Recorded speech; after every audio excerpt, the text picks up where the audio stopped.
نہ میں موت کا ہوں طالب، نہ تلاش زندگی ہے، تیرے در پہ حاضری ہو، یہ لگن لگی ہوئی ہے، تیرے در پہ حاضری ہو۔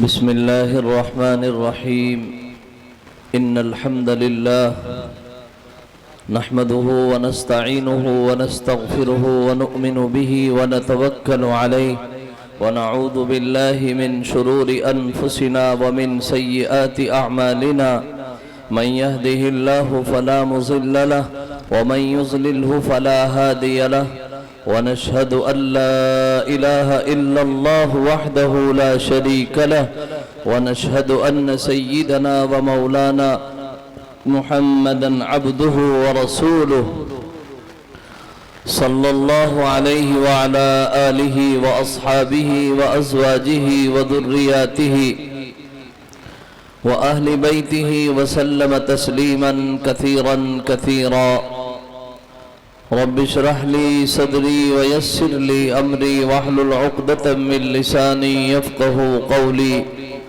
رب اشرح لي صدري ويسر لي أمري واحلل عقدة من لساني يفقهوا قولي رب اشرح لي صدري ويسر لي أمري واحلل عقدة من لساني يفقهوا قولي أما بعد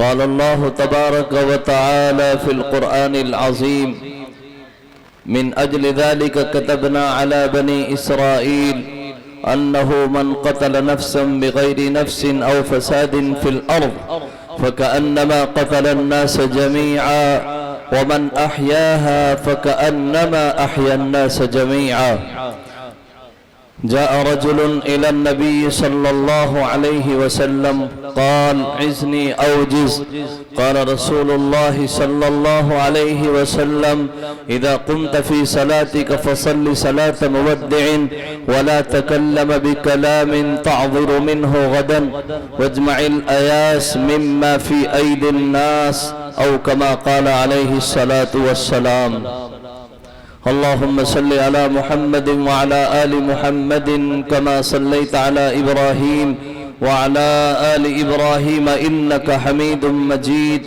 رب صل وسلم دائما أبدا على حبيبك خير الخلق كلهم اللهم صل على محمد النبي الأمي وعلى آله وسلم تسليما ناز کرتے ہیں ملک ایسی زمیں پر اسعد ناز کرتے ہیں ملک ایسی زمیں پر اسعد جس پہ دو چار گھڑی ذکر خدا ہوتا ہے آئے دنیا میں بہت پاک مکرم بن کر آیا نہ کوئی رحمت عالم بن کر رسالت کو شرف ہے ذات اقدس کے تعلق سے نبوت ناز کرتی ہے کہ ختم الانبیاء تم ہو تیری خاموشی بھی اذاں تیری خاموشی بھی اذاں نیندیں ہیں تیری رت جگیں تیری حیات پاک کا ہر لمحہ پیغمبر لگے کہ محمد سے وفا تو نے تو ہم تیرے ہیں یہ کہاں یہ جہاں چیز ہے کیا لوح و قلم تیرے ہیں محبت کا حقیقی رنگ کب دیکھا ہے دنیا نے محبت کو غلط الفاظ میں سمجھا ہے دنیا نے محبت فی الحقیقت باعث تخلیق آدم ہے محبت اصل میں وجہ بقائے نسل آدم ہے جمیلہ سا نہیں آباد کرنا گھر محبت کا قابل احترام معزز مکرم علماء کرام بزرگوں پیارے بھائیوں عزیز نوجوانوں اللہ کا بے پناہ کرم اور اس کا احسان ہے اس رب کائنات نے، اس پروردگار عالم نے اس عظیم اور مبارک موقع پر ہم سب کو جمع ہونے کا موقع عنایت فرمایا ہے۔ اللہ کی اس عطا اور اس احسان پر ہم اپنے خالق اور مالک کا جتنا بھی شکر ادا کریں وہ کم ہے۔ اللہ ہمیں اپنے نیک بندوں میں شامل فرما لے۔ میرے بھائیوں، سب سے پہلے میں اپنے بھائیوں سے درخواست کروں گا کہ بھائی آپ جو بیٹھے ہیں بہت فاصلے سے بیٹھے، کوئی ادھر بیٹھا ہے کوئی ادھر بیٹھا ہے۔ ماشاءاللہ آپ کے جلسے کی ایک شان ہوتی ہے۔ آپ کا جلسہ، آپ کے گاؤں کا یہ جلسہ اور اس مدرسے کا جلسہ، اس کا ایک امتیاز ہے پورے علاقے میں۔ دوسری جگہوں پر جلسے میں جانا ہوتا ہے، وہاں پر جا کر کے علماء بتاتے ہیں بنالی کے جلسے کے بارے میں، یہاں کا سلیقہ، یہاں کا انداز، خوبصورت نظام، یہاں کی محبتیں، آپ کا سننا، آپ کی تعداد، یہ تمام چیزیں لوگ علماء کرام دوسری جگہوں پر بھی بتاتے ہیں۔ اگرچہ فصل کے کٹنے کا موسم ہے لیکن اب تو آخر چل رہا ہے اور جلسے کی شروعات ہے، انشاءاللہ لوگ آ جائیں گے، لیکن جو آپ حضرات بیٹھے ہوئے ہیں تھوڑا سلیقے سے بیٹھ جائیں۔ ابھی مجھ سے پہلے ازہر ہند مادر علمی دارالعلوم دیوبند کی عظیم شخصیت مائناز سپوت دائم محتمیم، ہم سب کے استاذ محترم حضرت مولانا مفتی راشد صاحب بہت ہی اہم پیغام آپ کو دے رہے تھے۔ میرے مولا ہم سب کو عمل کی توفیق عطا فرما دے۔ اس جلسے کا علماء انتظار کرتے ہیں کہ بھئی وہاں کا جلسہ ہوگا، اس لیے کہ آپ علماء سے ٹوٹ کر محبت کرتے ہیں۔ ماشاءاللہ مدرسے کا نظام، یہاں کی تعلیم، ہر چیز ایک امتیازی شان رکھتی ہے۔ خیر، میں نے آپ حضرات کے سامنے قرآن مقدس کی مبارک آیت، پیغمبر علیہ السلام کا مبارک ارشاد پڑھا ہے، اسی کی روشنی میں کچھ باتیں عرض کرنی ہے۔ اللہ مجھے حق بات کہنے کی اور ہم سب کو حق بات سن کر اس پر عمل کرنے کی توفیق عطا فرما دے۔ مقصد عمل کرنا ہے، سننا مقصد نہیں۔ یہ الگ بات ہے کہ سننے پر بھی اللہ کی طرف سے، پیغمبر علیہ السلام کی طرف سے جو بشارتیں ہیں وہ کم نہیں۔ پیغمبر علیہ السلام نے صرف سننے پر کیا فرمایا ہے؟ میں آپ سے پوچھتا ہوں، جن حضرات نے حضرت علامہ رفیق صاحب کو دیکھا ہے، محقق دورہ حضرت علامہ رفیق صاحب نور اللہ مرقدہ آج اس دنیا میں نہیں، لیکن انہی کی محنتیں، انہی کی کوششیں، انہی کا راتوں کو رونا، دنوں کو تڑپنا، مچلنا، پیدل تک سفر کرنا، یہ انہی کی محنتوں کا ثمرہ ہے کہ آج گاؤں گاؤں میں مدرسے ہیں، علماء کی کثرت ہے۔ حضرت علامہ رفیق صاحب کو جن حضرات نے دیکھا ہے، وہ بڑے فخر سے بیان کرتا ہے کہ میں نے حضرت کا سر دبایا ہے، مجھے یہ سعادت ملی ہے کہ میں نے حضرت کی زیارت کی ہے، حضرت سے دعائیں لی۔ ہم سب کی یہ تمنا ہوتی ہے کہ اللہ کے نیک بندے ہمارے لیے دعا کر دیں، ان کی دعا ہمارا بیڑا پار کر دیں گے۔ میں آپ سے پوچھتا ہوں، وہ عظیم شخصیت جن کے صدقے میں نبیوں کو نبوت ملی، رسولوں کو رسالت ملی،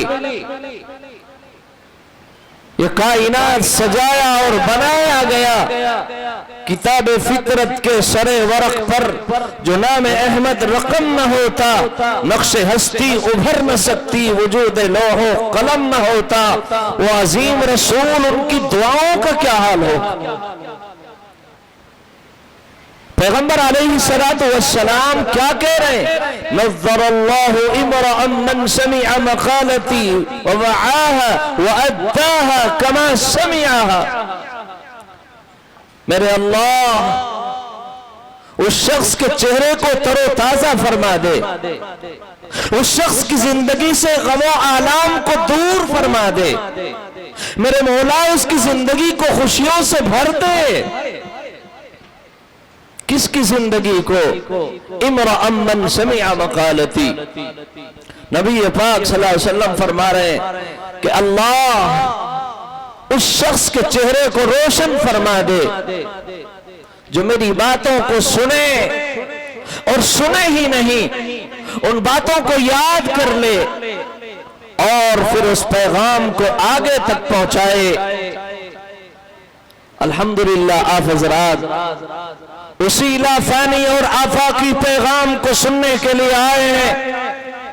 یہ اسٹیج اور یہ ٹینٹ اور یہ بس حضرت مولانا مفتی ریاست صاحب دامت برکاتہم نے، یہاں کی منتظمہ کمیٹی نے یہ اسی لیے سجایا اور بنایا گیا ہے کہ پورے سال لوگوں کے کان علماء کے بیانات سے ناآشنا رہتے ہیں، مائیں بہنوں کے کانوں میں دین کی بات اس انداز پر نہیں پڑتی ہے جس انداز پر ان کے کانوں میں دین کا پیغام پہنچنا چاہیے۔ اس لیے آج کی یہ تاریخ رکھی گئی اور یہ بزم اور یہ پروگرام منعقد کیا گیا کہ دور دور سے علماء کرام، معتبر علماء کرام کو حضرت مولانا مفتی ریاست صاحب نے دعوت دی ہے، اور یہ اس جلسے کا امتیاز ہوتا ہے کہ ہندوستان کے جو چوٹی کے علماء ہیں، جن کی بات پتھر کی لکیر کی طرح ہوتی ہے، جن کی بات میرے بھائیو سونے سے زیادہ عمدہ اور سونے سے زیادہ قیمتی ان کی باتیں ہوتی ہیں، ان علماء کو اس جلسے میں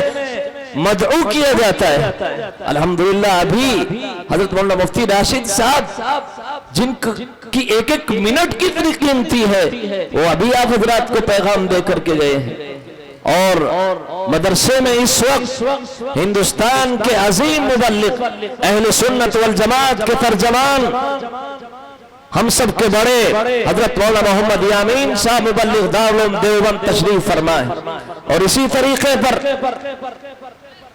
جیسا کہ میں نے ابھی آپ حضرات کو بتایا کہ ہمارے دلوں کی دھڑکن حضرت علامہ رفیق صاحب نور اللہ مرقدہ وہ آج دنیا میں نہیں، لیکن ان کے سچے جانشین، ان کی عظیم نشانی حضرت مولانا مفتی اکمل صاحب دامت برکاتہم تشریف فرمائے۔ آپ ان کی زیارت کریں گے، ان کی خوبصورت اور پیاری پیاری باتیں آپ سنیں گے، حضرت بھی تشریف فرمائے۔ تو معتبر علماء کو، چوٹی کے علماء یہاں پر تشریف لاتے ہیں، یہ آپ حضرات کی خوش نصیبی اور سعادت مندی۔ اس لیے میرے بھائیوں، نبی پاک صلی اللہ علیہ وسلم کیا دعا دے رہے ہیں؟ اللہ اس کے چہرے کو تر و تازہ فرما دے کہ جو میری باتوں کو سنے، جو نبی کی باتوں کو صرف سنتا ہے اور سن کر کے اس کو یاد کر لیتا ہے اور پھر اس پیغام کو آگے تک پہنچاتا ہے، پیغمبر علیہ السلام اس کو دعا دے رہے ہیں۔ آج جس صورتحال میں آپ یہاں پر بیٹھے ہوئے ہیں، آج دنیا ہمارے سامنے کیا منظرنامہ پیش کر رہی. جیسا کہ ابھی حضرت مفتی صاحب آپ حضرات سے کہہ کر کے گئے ہیں کہ مسلمان مایوس نہیں ہوتا ہے.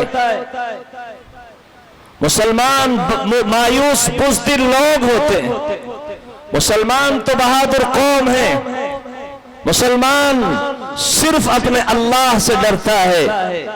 ہمارے پاس سب سے بڑی طاقت اور سب سے بڑی چیز ہمارے پاس اللہ کی ذات پر ایمان، اللہ کی ذات پر بھروسہ، اللہ کی ذات پر توکل، یہ سب سے بڑی دولت اور یہ سب سے بڑی طاقت.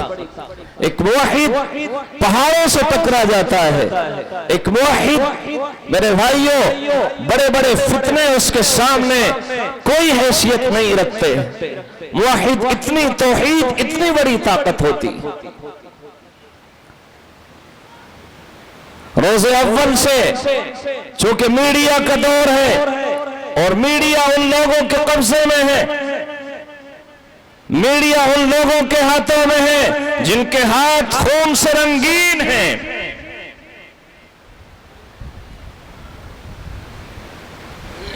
جو چاہتے ہیں وہ لکھ دیتے ہیں، جو چاہتے ہیں وہ بول دیتے ہیں. انہیں معلوم ہے کہ اسلام اور مسلمان، اسلام کتنا خوبصورت چہرہ اور اسلام کتنا حسین محل ہے. اسلام کی حسین تصویر کو روز اول سے داغدار کرنے کے لیے کوششیں کی جا رہی ہیں. لیکن یریدون لیطفئوا نور اللہ بافواہہم واللہ متم نورہ ولو کرہ الکافرون. یہ دشمن یہ چاہتے ہیں کہ اسلام کے چراغ کو بجھا دیا جائے، اسلام کو بدنام کر دیا جائے، اسلام کے چراغ کو گل کر دیا جائے. لیکن وہ یاد رکھیں کہ اسلام گل ہونے کے لیے نہیں آیا ہے، اسلام مٹنے کے لیے نہیں آیا ہے. اگر اسلام مٹنے کے لیے آتا تو بدر کے دن مٹ جاتا.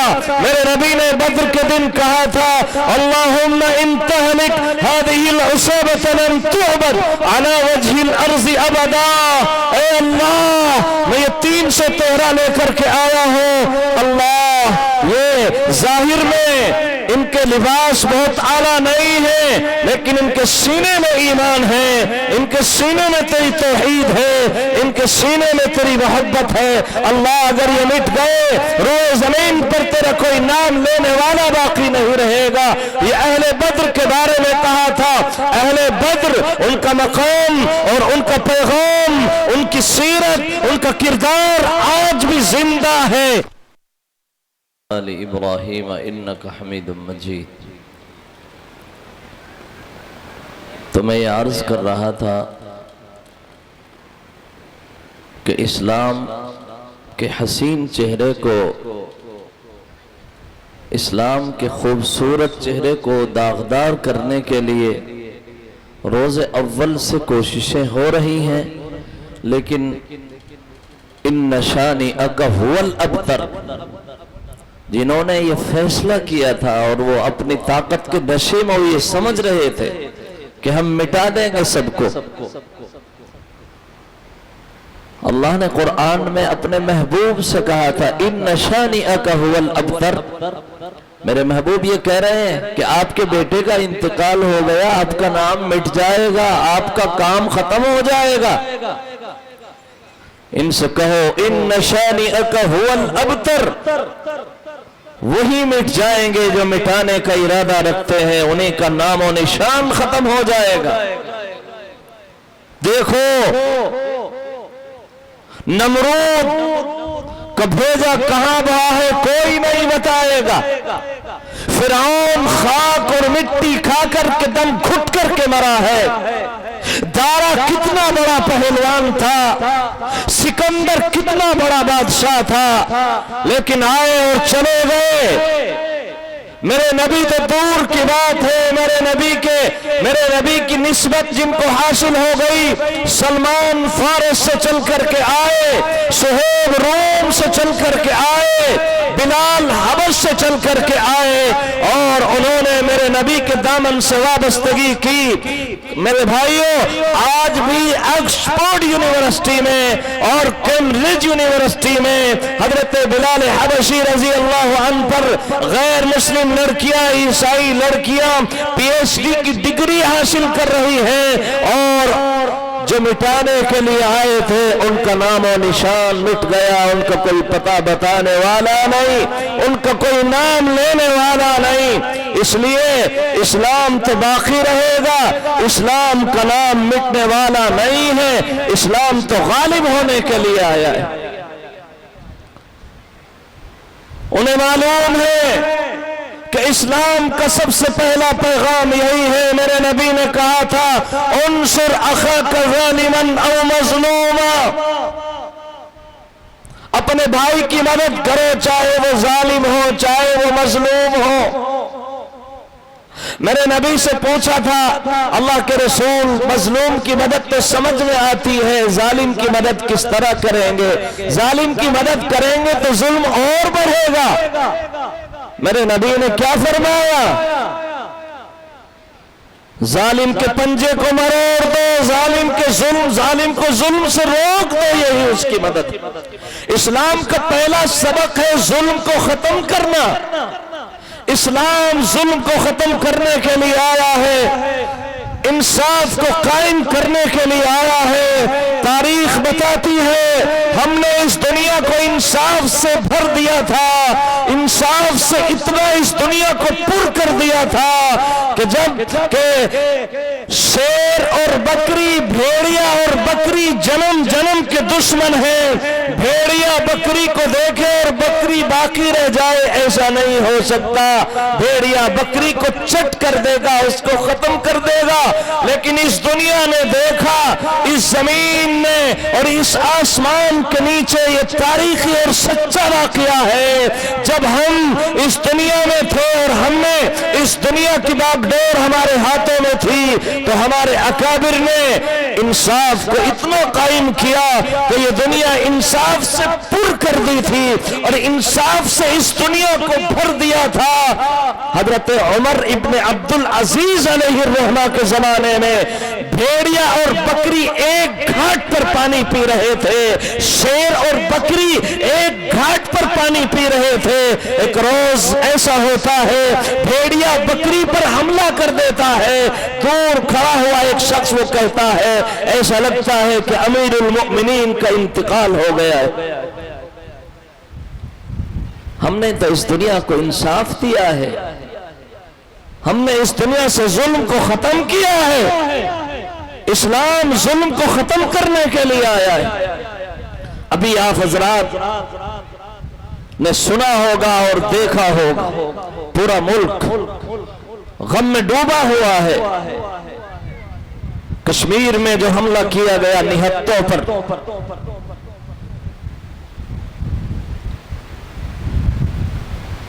پریٹکوں پر حملہ کیا گیا، لیکن کیا اس کو جن لوگوں نے وہ حملہ کیا ہے اس کو اسلام سے جوڑ دیا جائے؟ میں نے جو آیت کریمہ پڑھی ہے اس آیت میں اس طرح کی ذہنوں کو اور اس طرح کی سوچوں کو ختم کر دیا ہے۔ مذہب اسلام میں ایک انسان کے خون اور ایک انسان کی جان کا کتنا احترام، مذہب اسلام میں ایک جان کی کتنی قیمت ہے، اور وہ جان مسلمان ہونا ضروری نہیں، اس انسان کا اسلام سے تعلق ہونا ضروری نہیں۔ کسی بھی مذہب کا وہ پابند ہو، کسی بھی مذہب سے تعلق رکھتا ہو، وہ انسان مذہب اسلام میں اس کی جان اور اس کی عزت اور اس کی آبرو اور اس کے خون کو اتنا احترام دیا گیا ہے۔ اللہ فرماتے ہیں من اجل ذلك كتبنا على بني اسرائيل انه من قتل نفسا بغير نفس او فساد في الارض فكأنما قتل الناس جميعا ومن احياها فكأنما احيا الناس الناس جميعا، ہمارا قرآن کہتا ہے، ہمارا قرآن نہیں، پوری انسانیت کے لیے اللہ نے اس قرآن کو ہدایت اور رہنمائی کے لیے بھیجا ہے۔ قرآن کہتا ہے، اسلام کا پیغام ہے، اسلام یہ کہتا ہے کہ اگر تم نے کسی انسان کو، وہ کسی بھی مذہب سے تعلق رکھتا ہو، وہ رام کمار ہو، وہ رام داس ہو، وہ کسی بھی مذہب کا پابند ہو، اگر تم نے کسی انسان کو ناحق قتل کر دیا تو وہ ایسا ہے جیسے پوری انسانیت کو قتل کر دیا۔ وہ اتنا بڑا مجرم ہے، اس کے گلے میں اتنے بڑے جرم کا توق ڈال دیا گیا ہے کہ وہ ایسا مجرم اور اتنے بڑے جرم کا وہ مرتکب ہو گیا ہے۔ اس نے ایک انسان کو قتل نہیں کیا، اس نے پوری انسانیت کو قتل کر دیا ہے۔ اور اگر تم نے کسی ایک انسان کو ناحق قتل ہونے سے بچا لیا، جس طرح کہ آپ نے اخبار میں اور واٹس ایپ پر وہ خبر سنی ہوگی، ایک شخص نے اپنی جان تک کو دے دیا بچانے کے لیے۔ اللہ فرماتے ہیں اگر تم نے کسی ایک انسان کو ناحق قتل ہونے سے بچا لیا، اس کو قتل کرنے کی تدبیریں ہو رہی، اس کو قتل کرنے کے لیے تیاریاں کی جا رہی اور وہ قتل ہونے والا ہے، تم نے اپنی تدبیر، اپنے حسن تدبیر سے اپنی طاقت کی اور اپنے روح اور اپنے اثر کی بنیاد پر اس کو بچا لیا۔ اللہ فرماتے ہیں کہ تم نے ایک انسان کو نہیں بچایا، تم نے پوری انسانیت کو بچا لیا۔ ایک انسان کی جان، مذہب اسلام میں اس کی اتنی بڑی قیمت۔ جو مذہب ایسا ہو جس کے ماننے والے یہ عقیدہ رکھتے ہو، جس کے ماننے والوں کا آئین یہ کہتا ہو، وہ ایسی حرکت نہیں کر سکتے۔ جو ایسی حرکت کرے گا اس سے اسلام کا اور مسلمانوں سے اس کا کوئی تعلق نہیں۔ علامہ اقبال نے کیا کہا ہے؟ اللہ سے جو چیز بھی دور کرے وہ فتنہ ہے۔ وہ علم جس کی بڑی فضیلتیں ہیں، اگر وہ بھی اللہ سے دور کرے تو وہ فتنہ ہے۔ وہ شمشیر جو ناحق اور حق کے خلاف اٹھے وہ فتنہ ہے۔ وہ تکبیر جو ناحق اور حق کے خلاف بولی جائے وہ فتنہ ہے۔ اسلام ظلم کو ختم کرنے کے لیے آیا ہے، اسلام تو انصاف کو قائم کرنے کے لیے آیا ہے۔ ہمارے نبی کی سیرت، ہمارے نبی کا کردار، ہمارے نبی کا پیغام یہی۔ نبی پاک صلی اللہ علیہ وسلم کی سیرت کو پڑھیں گے، آپ کا کردار فتح مکے کے موقع پر آپ کے ساتھ 10,000 کا لشکر ہے، آپ پوری طاقت کے ساتھ مکے میں داخل ہو رہے ہیں۔ کون سا مکہ جس مکے سے آپ کو بے سر و سامان کے عالم میں نکلنے پر مجبور کیا تھا؟ کتنی تکلیفیں آپ کو دی گئی تھی، آپ کی گردن میں پھندا ڈال کر کے کھینچ دیا گیا تھا، آپ کے راستوں میں کانٹے بچھائے جاتے تھے، لیکن آپ جب داخل ہو رہے ہیں مکے میں، آپ کے داخل ہونے کا انداز کیا ہے؟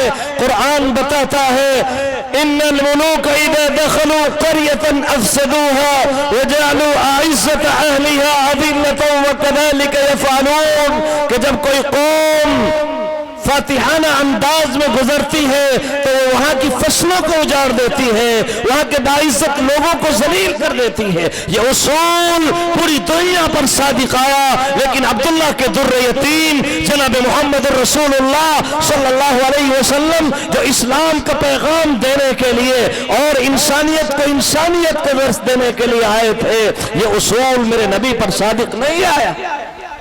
میرے نبی فاتحانہ انداز میں داخل ہو رہے ہیں، لیکن آپ کی تواضع کا یہ عالم ہے۔ روایتوں سے پتہ چلتا ہے جس سواری پر آپ سوار ہیں، آپ کے بیٹھنے کا انداز یہ نہیں ہے کہ آج میں مکے میں جا رہا ہوں، اس مکے میں داخل ہو رہا ہوں جہاں سے مجھ پر ظلم کے پہاڑ توڑے گئے، میرے ماننے والوں کو ستایا گیا، آج ہم سب کے قرضوں کو بے باد کر دیں گے۔ آپ کا سینہ چوڑا ہو جاتا، لیکن نہیں، آپ کے داخل ہونے کا انداز یہ ہے، آپ کا سینہ آپ کی سواری سے چمٹا جا رہا ہے، آپ کی تواضع کا یہ عالم۔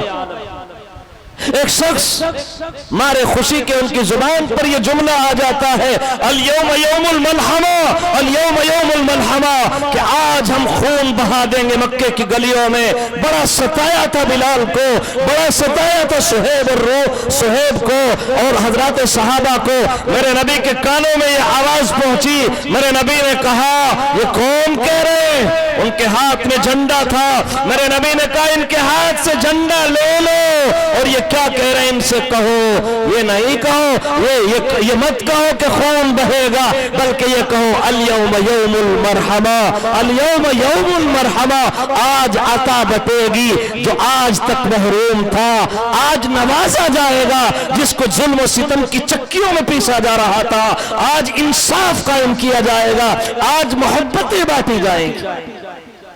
پیغمبر علیہ السلام نے ان سے جھنڈا لے لیا اور یہ کہا یہ نعرہ لگاؤ، یہ نہ کہو الیوم یوم الملحمہ خون بہے گا، نہیں نہیں، اسلام خون بہانے کے لیے نہیں آیا ہے، اسلام تو محبتیں تقسیم کرنے کے لیے آیا ہے، اسلام انسانیت کو انسانوں کو انسانیت کا پیغام دینے کے لیے آیا ہے۔ چنانچہ میرے نبی کی جود و سخا، میرے نبی کا عفو دیکھیے، میرے نبی داخل ہو رہے ہیں مکے میں، حضرت ابو سفیان سے ملاقات ہوتی، ابو سفیان دیکھتے ہیں کہ اب بغیر آپ کے قدموں میں آئے ہوئے، آپ کے ہاتھ پر ہاتھ رکھے ہوئے کام نہیں چلے۔ حضرت ابو سفیان آتے اور کہتے ہیں اللہ کے رسول آج تو مکے کے حالات بڑے خراب ہوں گے، آپ کو بڑا ستایا گیا، آپ کو تکلیفیں دی گئیں، آپ کے صحابہ کو، آپ کے ساتھیوں کو بڑی بڑی اذیتیں اور تکلیفیں پہنچائی گئی، آج تو خیر نہیں ہوگی۔ میرے نبی نے کیا کہا؟ ابو سفیان کیا کہہ رہے ہیں؟ سنو، من دخل دار ابی سفیان کان آمنا، جو ابو سفیان کے گھر میں داخل ہو جائے آج وہ بھی مامون ہے، جو ابو سفیان کے گھر میں پہنچ جائے۔ حضرت ابو سفیان پریشان ہو جاتے، میں اتنا بڑا دشمن اور ابھی میں نے آپ کے ہاتھ پر ایمان قبول کیا، میرے گھر کو امن کا گہوارہ بتا رہے، میرے گھر کو امن کا گھر بتا رہے۔ حضرت ابو سفیان کو ہمت ہو جاتی ہے، حضرت ابو سفیان کہتے ہیں اللہ کے رسول میرا گھر تو اتنا بڑا نہیں ہے، پورا مکہ ہے۔ میرے نبی کہتے ہیں من القى السلاح فهو مؤمن، جو مجھے دیکھ کے ہتھیار ڈال دے وہ بھی مامون ہے۔ من دخل البیت فهو آمن، جو بیت اللہ میں داخل ہو جائے وہ بھی مامون ہے۔ یہ ہے میرے نبی کی سیرت، یہ ہے میرے نبی کا پیغام۔ ہم تو معاف کرنے کے لیے، ہمارے نبی نے تو یہاں تک کہا ہے واعف عمن ظلمک، جو تم پر ظلم کرے تم اس کو بھی معاف کر دو۔ ہمیں تو یہ سکھایا گیا ہے، ہمیں تو یہ پڑھایا گیا ہے، ہمیں تو یہ بتایا اور سکھایا گیا ہے۔ اس لیے میرے بھائیوں ہمیں مایوس ہونے کی ضرورت نہیں ہے، ہم اپنا رشتہ اپنے اللہ سے مضبوط کریں، اپنے تعلق اپنے اللہ سے مضبوط کریں، اپنا تعلق اللہ سے استوار کریں۔ اللہ میرے بھائیوں، اللہ کی طاقت جو بدر کے دن تھی، خندق کے موقع پر تھی، اور آج بھی وہی طاقت، وہ مالک الملک بالاطلاق ہے، وہ بادشاہوں کا بادشاہ ہے، اسی کے ہاتھ میں عزت ہے، اسی کے ہاتھ میں ذلت ہے۔ وہ جسے عزت دے دے کوئی ذلیل نہیں کر سکتا، وہ جسے ذلیل کر دے کوئی عزت نہیں دے سکتا۔ یہ صرف الفاظ نہیں ہے، ہمارا عقیدہ ہے۔ ہم جب تک یہ عقیدہ نہیں بنائیں گے کہ عزت دینے والا، ذلت دینے والا، اولاد دینے والا، اور اسی طریقے پر روزی دینے والا، بیماری دینے والا، شفا دینے والا اللہ ہے، ہمارا اس اللہ پر یقین ہے، اس اللہ پر ایمان۔ اس لیے ہم یہ دنیا کو پیغام دیتے ہیں، ہم دنیا سے کہنا چاہتے ہیں اے دنیا کے انسانوں، آج جو افراتفری کا عالم مچا ہوا ہے اور جو انسانیت کا دم بھرتے ہیں اور جو یہ کہتے ہیں کہ ہم انسانیت کے علم بردار ہیں، یہود بے بہبود جو انسانیت کی ٹھیکیداری انہوں نے لے رکھی ہے اور وہ کہتے ہیں کہ ہم معمار انسانیت ہیں، ان کے کردار کو دیکھو، انہوں نے پورے علاقوں کو تباہ کر دیا، معصوم بچوں کو یتیم کر دیا، گھروں کو اجاڑ دیا، عورتوں کے سہاگ حق کو لوٹ لیا، لیکن ایک کردار میرے نبی کا کردار ہے، ایک کردار اسلام کا کردار ہے، ایک کردار مسلمانوں کا کردار ہے، ہماری پوری تاریخ ہے، ہمارا پورا اتہاس ہے، ہمارا میرے بھائیوں کہیں انگلی رکھنے کو جگہ نہیں ملے گی۔ حضرت عمر رضی اللہ عنہ کی جب شہادت ہوئی تھی، آپ جب اس دنیا سے تشریف لے گئے تھے تو خود عیسائیوں نے اپنے گرجا گھر پر ہی جملہ لکھا تھا، یا عمر ما کنت والیا بل کنت والدا، اے عمر آپ ہمارے حاکم ہی نہیں تھے بلکہ آپ ہمارے باپ تھے۔ جس طرح ایک باپ اپنے بیٹوں کے ساتھ انصاف کرتا ہے، جس طرح ایک باپ اپنے بیٹوں کے ساتھ برابری کا معاملہ کرتا ہے، آپ اسی طرح برابری کا معاملہ کرتے تھے۔ کون حضرت عمر؟ وہ حضرت عمر جس کا نام سن کر کے میرے بھائیوں باطل کانپ جاتا ہے، جس گلی سے حضرت عمر گزرتے تھے شیطان اس گلی سے راستہ کاٹ لیتا تھا۔ وہ عمر جب آپ بیت المقدس کی طرف اور ملک شام کی طرف جا رہے ہیں، ان کے روب کا یہ عالم ہے، ان کی طاقت کا یہ عالم ہے۔ جب آپ جا رہے ہیں، حالانکہ آپ کی ظاہری حالت ایسی ہے، آپ کا ظاہر ایسا ہے، آپ جو قمیص آپ نے زیبتن کر رکھی ہے اس میں 12 پیوند لگے ہوئے ہیں اور ایک سواری ہے جانے کے لیے، لیکن جس وقت آپ مدینے سے قدم نکالتے ہیں ان کے میرے بھائیوں روم اور ایران کے ایوانوں میں زلزلہ برپا ہو جاتا ہے، اور وہ کہہ دیتے ہیں کہ حضرت عمر رضی اللہ عنہ نے مدینے سے قدم نکال دیا ہے، اب خیر نہیں۔ یہ ان کے روب کا یہ عالم تھا۔ کیا وہ ظالم تھے؟ کیا انہوں نے ظلم کیا ہے؟ جیسا کہ میں نے ابھی بتایا، حضرت عمر رضی اللہ عنہ کے بارے میں خود عیسائیوں کی شہادت۔ عرض کرنے کا مقصد یہ ہے کہ ہمیں اپنے آپ کو سدھارنے کی ضرورت ہے، ہمیں اپنے آپ کو اللہ کی طرف آنے کی ضرورت ہے۔ کون سا وقت آئے گا ابھی بھی گشت کرنے کی ضرورت پڑتی ہے نمازوں کے لیے، ابھی بھی داڑھیوں میں ہاتھ ڈالنے کی ضرورت پڑتی ہے کہ بھئی آؤ نماز پڑھ لو، آؤ نماز پڑھو، آؤ دین کی باتیں سنو، آؤ قرآن کی باتیں سنو۔ کس وقت کا ہم انتظار کر رہے ہیں؟ اے مالداروں کیا غربت کا انتظار کر رہے ہو؟ اے نوجوانوں کیا بڑھاپے کا انتظار کر رہے ہو؟ اے بزرگوں کیا موت کے وقت ہی کا انتظار کر رہے ہو؟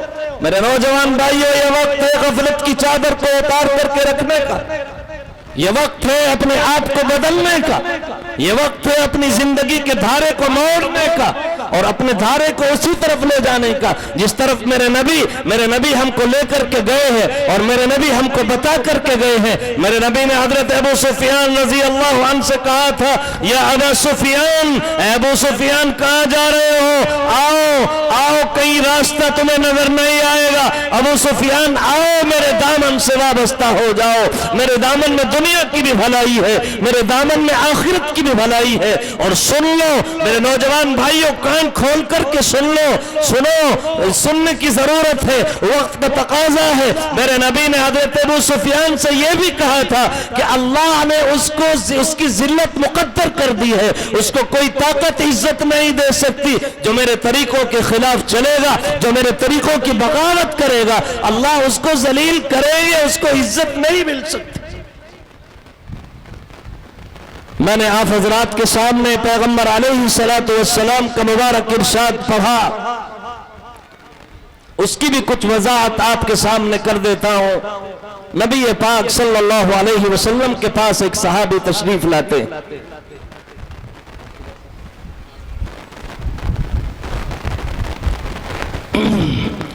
نبی پاک صلی اللہ علیہ وسلم کے پاس ایک صحابی تشریف لاتے ہیں اور وہ آ کر کے آپ سے عرض کرتے ہیں، اللہ کے رسول مجھے کچھ نصیحت فرما دیجئے، اور وہ نصیحت مختصر نصیحت ہو، لمبی نصیحت نہ ہو۔ اللہ کے رسول صلی اللہ علیہ وسلم نے اس موقع پر 3 نصیحتیں فرمائیں۔ میں تینوں باتیں بتا کر کے اپنی بات کو ختم کر رہا ہوں، سن لے غور سے۔ وہ 3 نصیحتیں، صحابہ تو آپ کی اداؤں پر جان دیتے تھے، آپ کے اشاروں پر اپنی جانوں کو قربان کرتے تھے، وہ نصیحتیں ہمارے لیے ہیں۔ میرے نبی نے کہا سنو بھئی، میں 3 نصیحتیں کر رہا ہوں۔ میرے نبی نے ان سے کہا سنو، پہلی نصیحت آپ کو یہ ہے اذا قمت فی صلاتک فصلی صلاۃ مودع، اے میرے بھائی جب تم نماز پڑھا کرو، جب اللہ تمہیں نماز کی توفیق دے، نماز پڑھنے کی توفیق دے، نماز کا موقع ملے، تو جب نماز شروع کرو تو اس تصور کے ساتھ نماز شروع کرو کہ شاید یہ میری آخری نماز ہے۔ ہم نیت باندھ رہے ہیں نماز کی، یہ بھی تصور اور یہ بھی دل میں بات لے آئے کہ شاید یہ میری آخری نماز ہے، اس نماز کے بعد شاید مجھے موقع نہ ملے۔ اس رات کے سجدوں کو غنیمت سمجھو، کیا جانے صبح آنکھ کھلے یا نہ کھلے۔ نماز پڑھ رہے ہیں، سورہ فاتحہ پڑھ رہے ہیں، شاید یہ سورہ فاتحہ آخری سورہ فاتحہ نہ ہو جائے۔ سبحان ربی العظیم پڑھ رہے ہیں، شاید یہ آخری تسبیح نہ ہو جائے۔ اس لیے بہترین انداز میں نماز پڑھ۔ ہم نماز پڑھ رہے ہیں، 25 سال سے نماز پڑھ رہے ہیں، ہم نے کبھی غور کیا، ہم نے کبھی سوچا، ہم نے کبھی کہا مفتی ریاست صاحب سے آ کر حضرت میرا دعائے قنوت سن لیجئے، کوئی غلطی تو نہیں، میری اتحیات میں کوئی کمی کوئی غلطی تو نہیں۔ ہم سیب خریدنے کے لیے جاتے ہیں، ٹماٹر خریدنے کے لیے جاتے ہیں، آلو خریدنے کے لیے جاتے ہیں، کتنا چھان پٹک کے خریدتے ہیں، کوئی ٹماٹر خراب نہ چڑھا دے۔ 40 روپے کلو ٹماٹر اور آلو کو ہم خریدتے ہیں، کتنی نظر تیز ہو جاتی کہ کوئی ٹماٹر کوئی آلو خراب نہ چڑھا دے۔ نماز جس طرح چاہیں پڑھ لیں، اس لیے نمازوں کو بہترین بناؤ، نماز خوبصورت ہونی چاہیے۔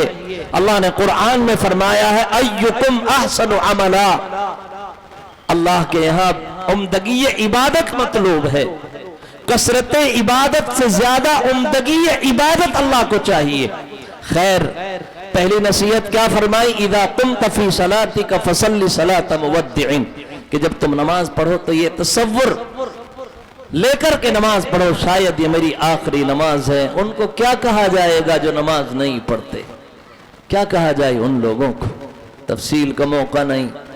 دوسری نصیحت میرے نبی نے فرمائی وَلَا تَكَلَّمَ بِكَلَامٍ تَعْذِرُ مِنْهُ غَدًا، اے میرے بھائی دوسری نصیحت یہ ہے کہ کبھی کسی کو ایسی بات نہ کہو کہ بعد میں تمہیں شرمندگی اٹھانی پڑے، بعد میں تمہیں معافی مانگنی پڑے کہ بھئی ہم سے غلطی ہو گئی۔ طبیعت کے خلاف کوئی ذرا سی بات پیش آئی، اتنی گالیاں بک ڈالی، غلاظتیں کا انبار لگا دیا، نہیں، اور پھر بعد میں کیا کہیں؟ بھئی ہم سے غلطی ہو گئی، ہمیں معاف۔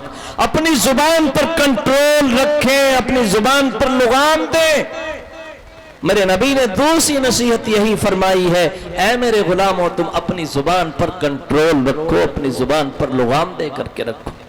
فَلْيَقُلْ خَيْرًا أَوْ لِيَصْمُتْ، خاموش رہو، بولو تو خیر کی بات بولو، ایسی زبان نہ بولو کہ فتنے پھیل جائیں، ایسی زبان نہ بولو کہ دشمنی ہو جائے، نفرتوں کا بازار گرم ہو جائے، ایسی زبان بولو کہ مٹھاس بھر جائے۔ لفظ مرہم بھی ہے زخم دل کے لیے، لفظ مرہم بھی ہے زخم دل کے لیے، لفظ چبھتے بھی ہیں نشتروں کی طرح۔ اپنے پڑوسی سے کہو عبد الرحمن بھائی تم میرے پڑوسی ہو، تم اپنے آپ کو اکیلا مت سمجھنا، تکلیف آئے گی پہلے میں اس کا مقابلہ کروں گا، اس کا دل کتنا بڑا ہو جائے گا، وہ کتنے باہمت اپنے آپ کو سمجھے گا۔ ایسی زبان بولو کہ مٹھاس بھر جائے، محبت تقسیم ہو جائے۔ اس لیے میرے نبی نے دوسری نصیحت کیا فرمائی؟ اپنی زبان پر کنٹرول رکھو۔